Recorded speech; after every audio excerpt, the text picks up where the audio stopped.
Welcome to the deep dive. Today, we're plunging into a really crucial topic, how healthcare organizations ensure quality and safety. That's right. We've looked at a whole range of sources. Yeah, covering everything from like global standards and the help hospitals get to meet them, right down to a specific practical safety issue like medical radiation exposure. And our mission today is really to unpack some of that, pull out the key insights from this material. To help you understand the system's aiming for excellence. Exactly. The system's aiming for excellence in healthcare, and then, give you some actionable takeaways about a specific area you might actually encounter as a patient. That's the medical radiation part. Getting beneath the surface, then. Precisely. Getting beneath the surface of how quality is built and maintained. Okay, let's break this down. When we think about healthcare quality and safety, maybe on a national or even global scale, how do organizations like hospitals actually measure up? What's the framework there? Well, the framework is fundamentally accreditation. Accreditation. Think of it as a rigorous, usually voluntary process. A healthcare organization invites an independent body to come in. Right. And assess them against a set of really tough standards. It's their way of, proving they're committed to quality and safety. And identifying areas for improvement, too, I guess. Oh, definitely. Continuous improvement is a huge part of it. And globally, a name that seems to come up a lot is Joint Commission International, JCI. Exactly. JCI is, widely recognized as a leading authority. They set and evaluate healthcare quality and patient safety standards all over the world. And their core purpose? Their core purpose is basically to champion and confirm the highest standards of care for everyone. That sounds ambitious. And their reach is pretty impressive, isn't it? The sources said something like 70-plus countries. Yeah, over 70 countries, they've accredited or certified more than 1,000 healthcare programs. Wow. And they draw on the expertise of, I think, over 600 professionals globally. So yes, very international. Truly international. And they're not just like checking boxes. No, not at all. They're actually the ones writing the playbook, you could say, authoring those rigorous international standards. Which includes things like the International Patient Safety Goals. Yes, exactly. Those are specific, measurable actions designed to tackle some of the most common and serious risks, like preventing infections or making sure caregivers communicate better. So for a hospital going through JCI accreditation, It sounds intense. What's the actual payoff? What benefits do the sources mention? Well, yeah, it is intense. But beyond the obvious prestige, the sources highlight several real benefits. Internally, it's often a powerful force for, team building. How so? Because everyone has to work together towards these common goals. It enhances coordination, communication across different departments.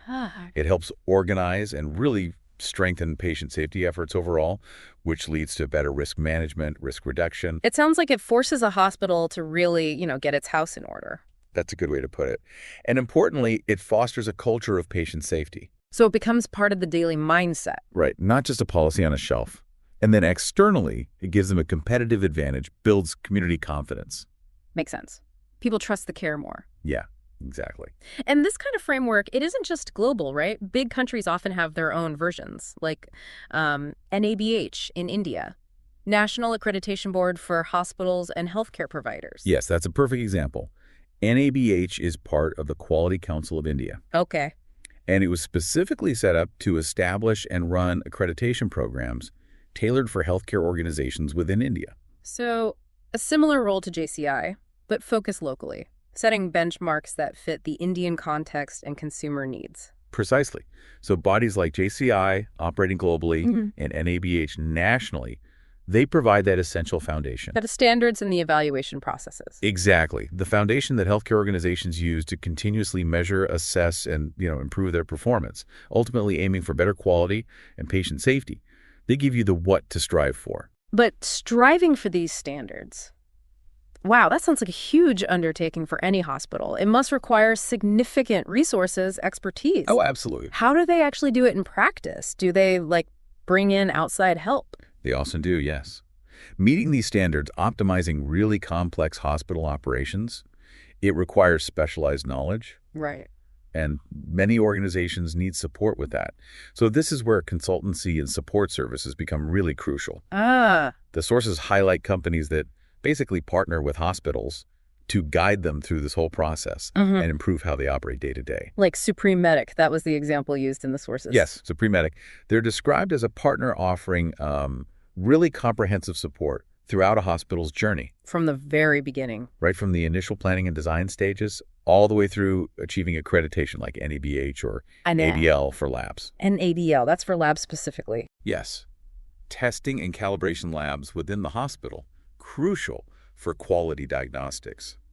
And Supreme Medic helps with implementing the overall quality management systems. The framework. The framework, exactly. And preparing hospital standard operating procedures, the SOPs. Those step-by-step guides for everything. Everything from admitting a patient to a clinical procedure. They also help analyze utilization capacity, making sure things like operating rooms are used efficiently. Okay. Even department restructuring if needed. And setting up or maintaining the hospital information systems, the HIS. The central computer systems managing all the data. Right. Patient data, billing, appointments, digital workflows. It's complex. Wow. So it really touches almost every part of the hospital's function, doesn't it? It really does. It's not just a quick audit or paperwork exercise. They get deeply involved. And the support goes beyond just those quality systems. Oh, yeah. They also help with foundational things like hospital design and planning, recruiting doctors and nurses. Even physical installations. Yes. Specialized things like modular OT setup, medical gas pipeline installation, even helping procure the right medical equipment and patient care furniture. That full spectrum really drives home how many interlocking pieces there are in running a high-quality hospital. It's immense. It is. And the sources mention an interesting model where these support companies might even take equity in the hospital as their fee. Yeah, I saw that, partnering with businesses and investors. It just highlights that building and running a modern, high-quality hospital is also a significant strategic and financial undertaking. Absolutely. And if you look at the broader areas these support structures touch on, like the topics from resources like the HospiMatch blog mentioned in the sources. Right. Things like healthcare financing, managing chronic diseases, trends in patient care, specialized care for seniors, mental health. Rehabilitation, medical imaging tech. The list goes on. That list alone shows the incredible breadth of challenges a hospital has to master. All while keeping quality and safety front and center. Exactly. The support isn't just for the accreditation badge. It's for tackling this whole complex ecosystem effectively. These external partners are vital in helping organizations translate those high-level standards into practical operational excellence. Okay, so we've looked at the big picture, the global and national standards, accreditation, and the crucial support systems helping hospitals meet them. Now, let's zoom in. From those broad concepts to something really practical, patient-focused. Right. A specific area of safety you might encounter directly as a patient. And that's understanding and managing medical radiation exposure. Exactly. It's a perfect example of how those overarching principles of quality and safety filter down to specific clinical procedures that impact you. So why is this topic particularly important for you, the listener? Well, because medical imaging procedures, think X-rays, CT scans, nuclear medicine, and also radiation therapy, they're incredibly powerful tools. For diagnosis and treatment. For diagnosis and treatment, yes. They use radiation to give doctors critical information or to target diseases like cancer. But, and this is key, the sources clearly state that radiation exposure does carry potential risks if it's not managed correctly. Right. There was a quote in the sources, something like, knowing when and how to safely use medical radiation helps you get the benefits without unnecessary risks. That sums it up perfectly. So what is medical radiation technically? It refers to high-energy forms of radiation, like X-rays or radioactive substances. They're used either to create images of the inside of your body or for treatment. And the common procedures where you'd encounter this? Well, conventional X-rays, obviously. CT scans, which are basically very detailed 3D X-rays. Fluoroscopy, which is like a live-action X-ray movie used during certain procedures. Okay. Nuclear medicine scans, where they use radioactive tracers. And, of course, radiation therapy for cancer treatment. And the sources made a point that while the dose from a single test might be low... Usually low for diagnostic tests. Yes. The concern is more about cumulative exposure. Over time or from lots of scans. That's a really key insight. Healthcare providers are always doing this balancing act, getting the clear benefits of the test or treatment while minimizing potential long-term risks. And the sources emphasized extra caution for certain groups? Yes, absolutely. Children, because their developing tissues are more sensitive to radiation. Pregnant women, due to potential risk to the fetus. Right. And also anyone who needs frequent scans maybe for managing a chronic condition, because that cumulative dose becomes more of a factor over their lifetime. Okay, so given all that, what are the practical do's for you as a patient? How can you understand and help manage your own radiation exposure? The sources laid out some clear steps. They did provide some excellent guidance. First one, do ask if the test is necessary. Just ask the question. Yes. Have a conversation with your doctor. Why is this imaging or treatment being recommended now? Is it essential? And importantly, ask if there are any alternative tests that don't use radiation. Like ultrasound or MRI? Exactly. Could ultrasound or MRI provide similar information for your specific situation? It's worth asking. That's a powerful point. Just asking questions is part of being informed, isn't it? Absolutely. It empowers you. Second, do inform your doctor about previous scans. Your history. Yes. Tell your doctor about any recent radiation-based tests you've had, especially if they were done at different hospitals or clinics. They might not have that information automatically. Good point. It's actually a good idea to try and keep a simple record of your imaging history yourself. Sharing this helps your doctor avoid ordering unnecessary repeat exposures. And gives them a better sense of your total dose over time. Precisely. Third, do follow preparation and safety instructions. Like holding still. Holding still, yes. But also, if the technician offers you a protective lead apron or shield, use it. Okay. Pay attention to their instructions carefully. Following them helps ensure they get a clear image the first time, which minimizes the chance of needing a retake. And less retakes means less radiation exposure. Exactly. And related to sharing your history, the sources also say do avoid multiple scans at different centers without coordination. Right. Tell your providers. Share your imaging history to ensure consistency and prevent duplicating tests unnecessarily. What about children and pregnancy? This is crucial. Do take special caution for children and pregnant women. Radiation affects growing tissues differently. If you are, or even might be pregnant, you absolutely must inform the radiology staff before any procedure. Always tell them. Okay. What about the principles guiding the healthcare providers themselves? There was an acronym, OLARA-I. Yes, all-R. It stands for as low as reasonably achievable. As low as reasonably achievable. It's a core safety philosophy in radiology. It means the amount of radiation used should always be kept as low as possible while still achieving the necessary diagnostic image or treatment effect. Can you discuss that with them? You can. You can discuss with your doctor or the technician if there are ways they can adjust machine settings or protocols to minimize the dose for your specific test while still getting the information they need. Interesting. And what about physical protection during the test? Yes, another. Do ensure proper shielding during tests. Make sure appropriate shielding, like those lead aprons or specific organ shields, is used to protect parts of your body that aren't being imaged. If it seems appropriate, should you ask? Don't hesitate to politely ask the technician, is shielding needed for this test? Or could I have an apron? They should be using it when indicated. And the person doing the test, their qualifications matter too, right? Definitely. Do ensure that tests are performed by qualified professionals. These procedures should only be done by properly trained and certified technicians and radiologists. People who understand and follow strict safety protocol. Absolutely. That's a critical layer of protection built into the system. You want qualified people operating the equipment and interpreting the results. And underpinning all of this, the sources stress that the procedure itself must be justified. That's right. Is it medically necessary? Ensure that any medical imaging procedure has a clear clinical reason behind it. Unnecessary examinations should simply be avoided. That's really the provider's primary responsibility justification first.